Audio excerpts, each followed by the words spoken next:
presidential aspirants from the southeast region of the country on the platform of the ruling APC. About 6 of them or so met yesterday, and they said they have agreed to work together with anyone of them picked by the party to fly the presidential flag.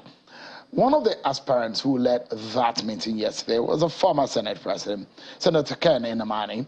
He was a former Senate President who assumed that role in perhaps one of the most turbulent political period, if not in the country, or in the National Assembly. In the nation's history at the moment, it was a very controversial time also, where the third-term bid became a very touchy issue. Nnamani has since joined the APC from the PDP, a party he announced at one time that he was taking sabbatical from. Senator Nnamani tonight joins me live in our Abuja studio. Thank you so much, Senator Nnamani, for joining us tonight. Thank you. I'm glad to be here. I appreciate it. The screening for the presidential primary will begin tomorrow. Okay. You ready for it? Very much ready, even if it begins this night. You are upbeat about it. It's okay.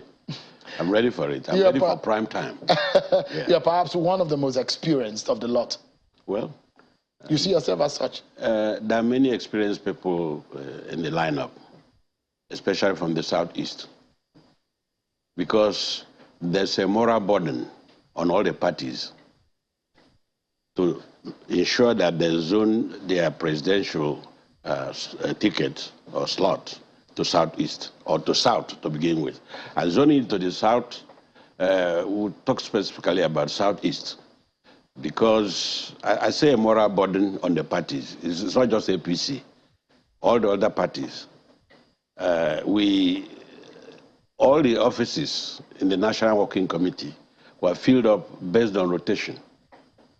The offices held in the north moved down south. The one in the south moved up north. I said moral burden because having done that, and we got to the critical stage to fill the vacancy, the supposed vacancy, that is the presidential seat, the symbol of our democracy, the presidential seat. Why it has been thrown open, why it's been thrown open, contradicts the rotational aspect that has been adopted. As I said, there's a moral burden on the party or parties. But it's, it's not obligatory. Well, morally, I'm using the word moral. Yeah. I'm using the word moral. Because the exception to this is the PDP, where the party you belong, which is almost cast in the constitution of the PDP to recognize rotational presidency. But in your party, the APC, although it talks about recognition of federal character, correct, which is in line with the Nigerian constitution. So it's a moral burden, but your party is not bound by it. Well, but suddenly, if a match is being played, suddenly you start pushing the goalpost back. How come we did not throw open the election of the chairman, the deputy chairman, and the rest of the National Working Committee members? Should have been thrown open so people can apply from whichever zone. Was this a part of the concentration when that was happening, when the national offices was being considered for zoning? I would say yes. Why I'm saying yes is that I already established that the offices held in the north will go down to the south. The one from the south will go up north. So why a particular one has to change, that is the seat of the president, is thrown open. Why didn't we throw open the other offices?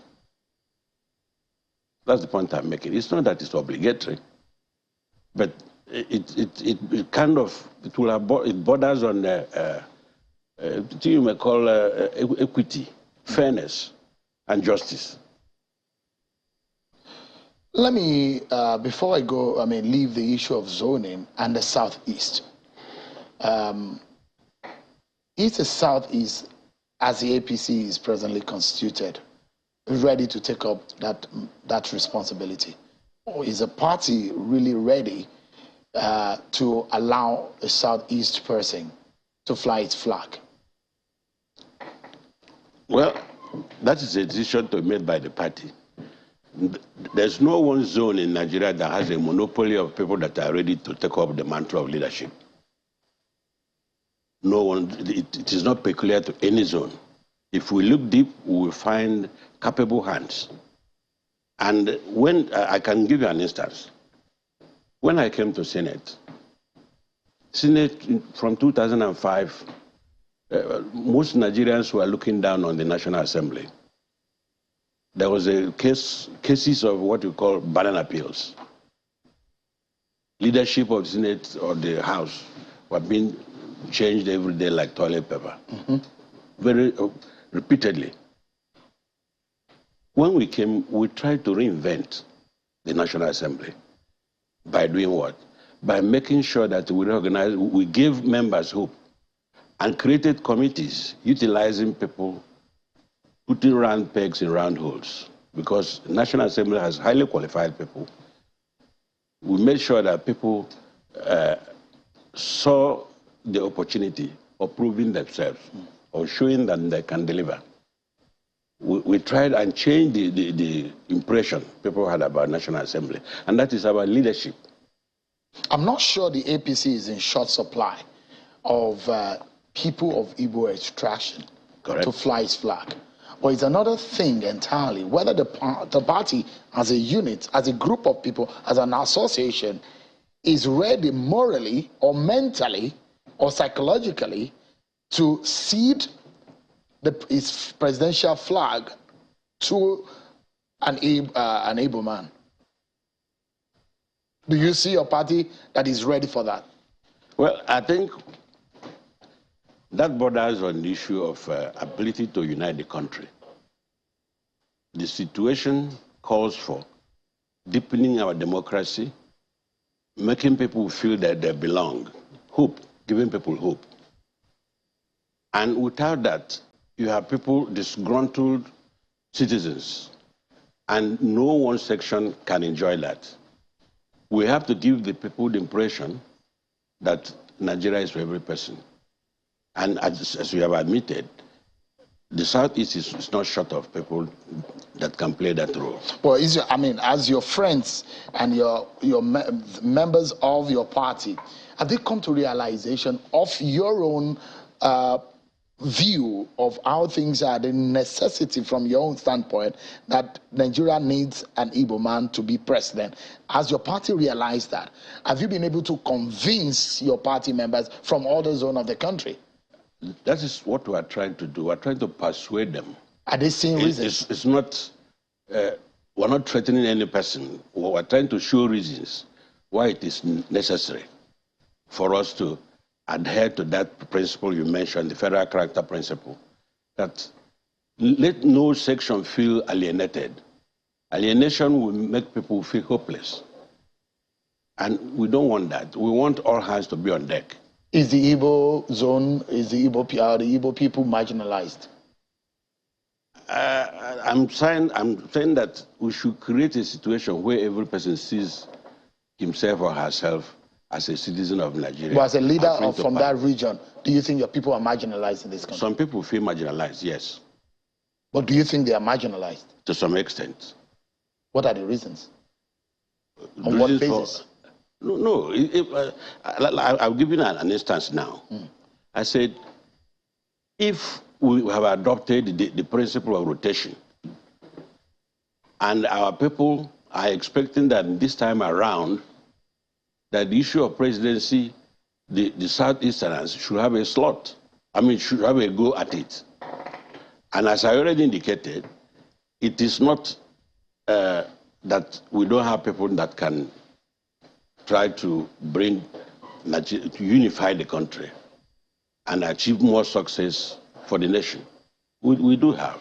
And I said it's available in other zones too. So, I mean, you were at the meeting at Senator Rochas Okorocha's house. Yes, I was. Are the 6 or so of you ready to have a consensus candidate? We are. That is to show that we can work together. Any person identified among the people that have shown interest, we will work with that individual. When are you going to produce a consensus candidate?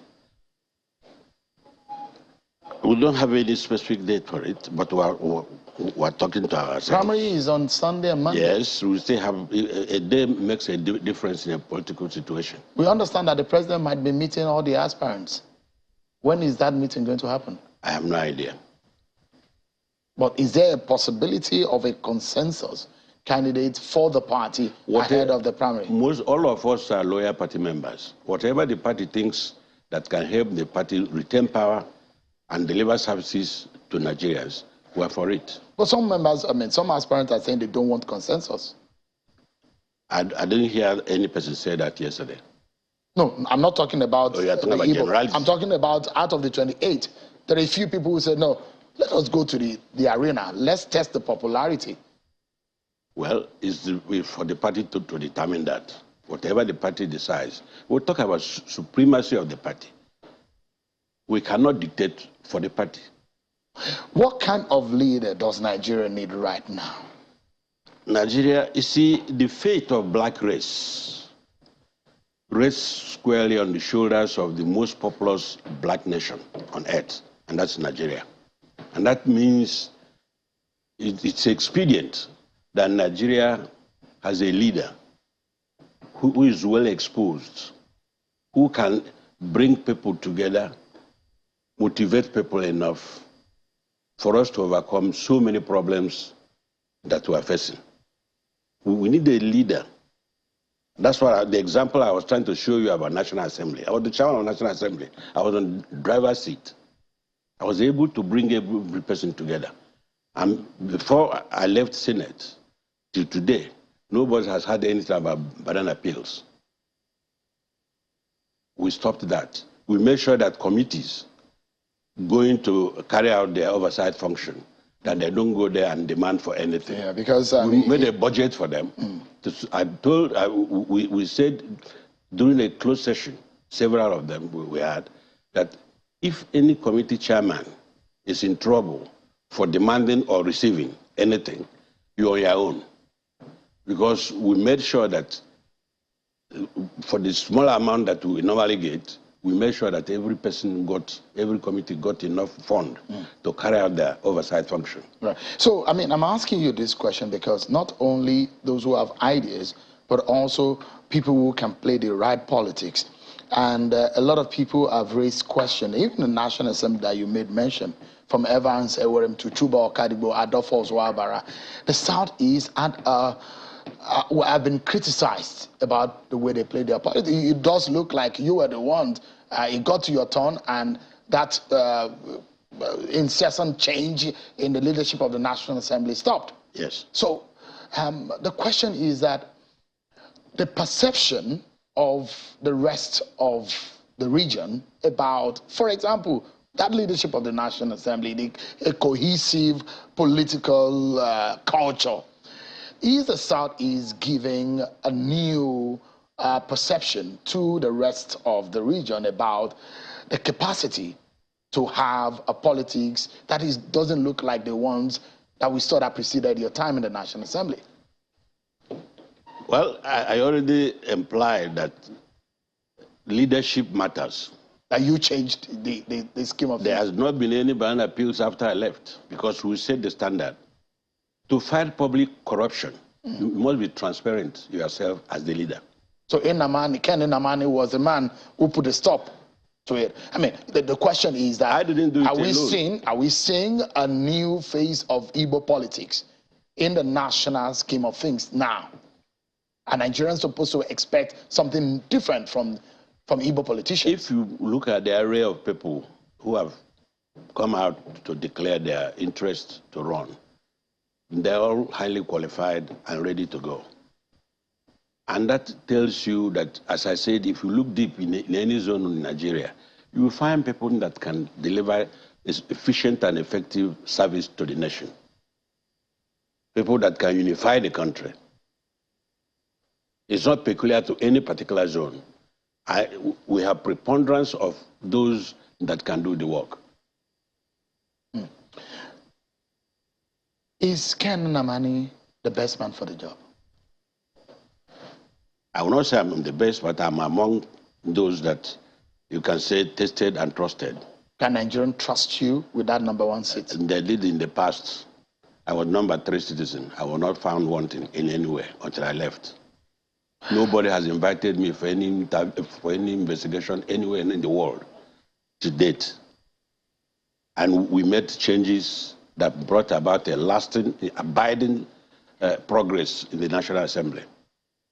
You're going to be 74 years. Yes, in November. Is age a problem for your ambition? I'm enjoying good health. And I think age is about just number. Because in this... I look even younger than yourself. Just like they say, love is in the eye, in the eye of the beholder. Yes. Yeah. Age is a matter of the mind, though. And health is what is a gift from God. Oh, yes. But the question is about leadership of this country, how mobile, the sagacity of a leader, how physically equipped a person could be, and also whether or not the person is in term with what has become a jet age, the requirement of leading this particular nation at this time. Yes. You have the requisite skills to be able to, skill set to be able to do that. To be honest with you, leadership is your ability to work with others and through others. Ability to identify people who you don't feel embarrassed that they are more knowledgeable than yourself in a particular field. Your ability to assemble them to deliver results that is required. You cannot be a master of everything, but your ability to build that coalition that will deliver to the people, not minding where the person comes from. When I was in National Assembly again, my chief of staff, Dr. Salihu Bello, from Adamawa, a fantastic human being. This present leader of the House of Reps, Dogwa, was one of my assistants. He worked with me when I was the Senate President. I was able to bring people from far and wide to deliver results. I didn't do it alone. And I was so fortunate I had so many senators, well-educated, well-exposed, who helped me to achieve objective. Nigeria is faced with That's problems. what I can do for Nigeria too. Nigeria is faced with problems on all sides. Yes. Security, yes. economy, issues of unity. It will demand several hours, more than 10, 12 hours of working to fix this country. Correct. And so that's the question. When the age issue comes to the table, people ask, can you spend 15, 16 hours attending to the problem of Nigeria? I tell you something. One of the major problems here now we're facing is insecurity. If I had the opportunity, the first thing I would do is to set up a bipartisan commission. Because if you recall what transpired in US, 9/11, when the World Trade Center was knocked down in New York, incidentally, I was in Old Westbury, New York, that very morning. United States government set up a commission to study what happened, why the failure in the security services. That gave birth to Homeland Security. If we set up a bipartisan commission in Nigeria to study why is how come that our forces perform very, very well outside, but have not been able to eradicate, what do you call them now? The people giving trouble in the Northeast, and the kidnappers, and all kinds of people, all kinds of criminals, miscreants. How come we have not been able to take care of Boko Haram? Is that the failure of our forces, poor equipment, poor sharing of information among the forces? So many things. The commission can unravel it in 1 or 2 months. And then it helps us to know where to go. Right now, if you ask any person, what about Boko Haram? Is it over? It's not over. Every once in a while, we hear that they've killed this person, they've captured this person. So we have to meet the present day challenges by getting present-day training. I said somewhere that Nigerian police force, as it is constituted today, is not able to fight this situation that we have now. We need a special force trained. We appeal to some other countries that have gone through similar problem to come and train a special crack team of our police to go after them. Not the soldiers. Soldiers are trained to kill and destroy and so on. They are not trained to handle civilian issues. When you see our soldiers at checkpoints, usually I say these people are underutilized. You are not applying their training successfully. So about security, we're talking about economic development. We have to have our country secure. Right. People can travel from Ibadan to Ile-Ife freely. So you have what it takes to fix the problem? Yes, I can appeal and recruit people that can help, and I coordinate it and make sure we achieve results for the nation. Let's wrap up on this note. Your party nomination form is 100 million. You're one of those, who've spoken and worked on redesigning and redefining our democratic structure, our electoral laws, and issues of corruption, issues of mismanagement of in the public space. It's a major problem of our polity. What would you do differently? And you said that you don't like the idea of monetizing politics in Nigeria. What would you do differently? I'm afraid I didn't say I don't like the idea of monetizing money in Nigeria. You like monetizing politics? Not quite, but politics is expensive. But we must not shut out the youths, the women, and for a depressed economy, which is a global problem right now, I figure that some people might be shut out if the cost of buying forms and electoral process is so high. Already we have campaign finance laws, but the issue of the buying forms from parties, I think we may have to revisit it. It's expensive to run the electoral process, even for the party and for umpire, the electoral umpire, INEC. But I think it is very important that we make it such that I think our party is trying to do a bit because it gave discounts to the youths as well as the women. But as I said, it should be revisited. But on the side of the umpire, I think something is not adding up. And that is to say, the primaries require more time than the campaign period. The primaries are the heart of a democracy. If primaries are well conducted, the general election will make a lot of difference. It will be less cumbersome, it will be less acrimonious. So the period for the primaries appear to be short, as far as I can see. Whereas we should have allowed more time. It looks like we will have almost 8 months or more of a campaign period, kind of. Yeah. That number of months should have been added, should have been pulled back and added for the primaries, so that the parties can get it well, and just as we close now, I wish I could ask you a few more questions, but we don't have the time. But just in 30 seconds, if an aspirant of a Southeast extraction does not get a ticket of the APC, what would you do? We will support our party to make sure we retain power and serve Nigerians and improve on the legacies of the present administration. That's what you would do? Yes. And you will not be disappointed? That is what is called, I'll be disappointed, yes. But that notwithstanding, we still show party loyalty. Senator Nnamani, former Senate President, thank you so much for coming on tonight. I appreciate it. Having me. And I wish you the very best at your screening and at the primaries also. Thank you very much.